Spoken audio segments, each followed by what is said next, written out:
Hey, fellow ishies, welcome back to the channel. It's party time.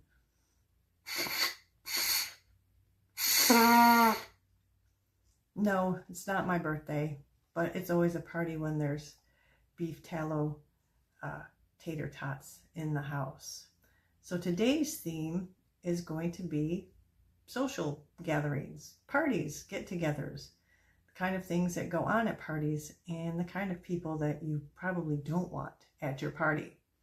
So let's get started. The first word I have for you today is from the 18th century, and it is froonce. And that's to frolic exuberantly with noise and energy. Maybe you've been to a party like this. Maybe you throw parties like this. Let's use it in a sentence. After 3 hours of political froonce on television, nobody seemed any closer to answering the actual question. Maybe we can use this in the upcoming midterms when people start debating. The next word I have is maffic. It is early 20th century, and it means to celebrate in an extravagant or rowdy manner.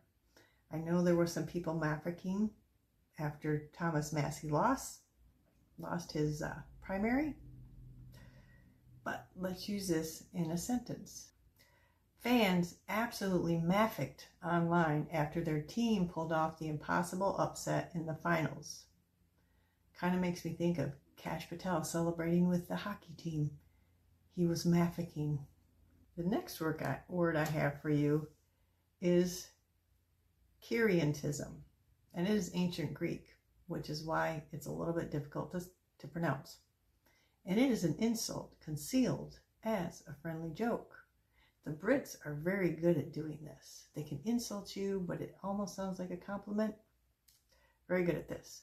Let's use it in a sentence. She told him she loved his dad bod, but he suspected it was merely a quidnuncism. The next word I have for you is probably somebody that you do not want to invite to your party. Or maybe you do because they might make it more fun.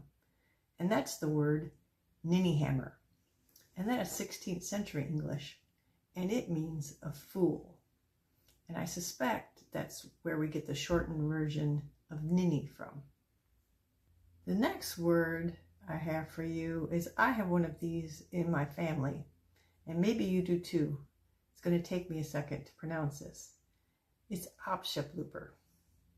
Yes, opscheplooper. Sounds very German, but it actually isn't. It is early 20th century, and it's South African slang, opscheplooper. Who knew? And it is one who depends on the generosity of others for meals.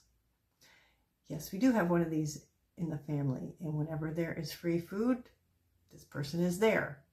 Not to say anything bad, who doesn't like free food, right? Let's use this in a sentence. The influencer launched another fake apology tour like a true opscheplooper trying to dodge consequences. And here's a little bonus word that goes along with that.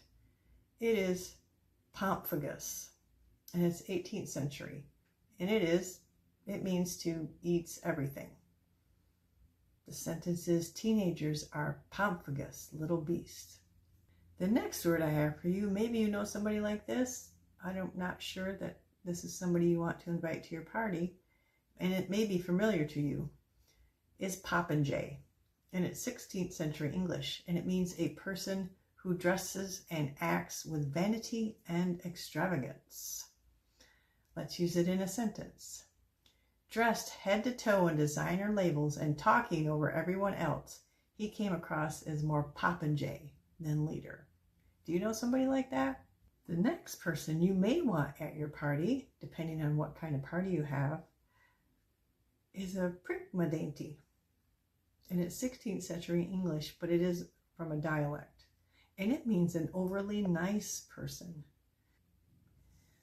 Let's use it in a sentence.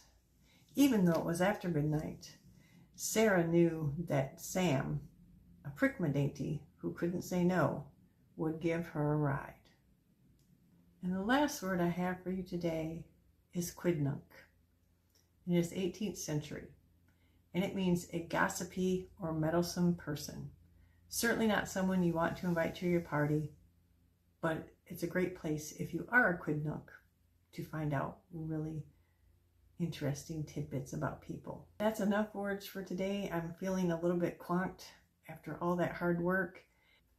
If you like this kind of content, don't forget to hit the notification bell, like, and subscribe, and we will see you next time.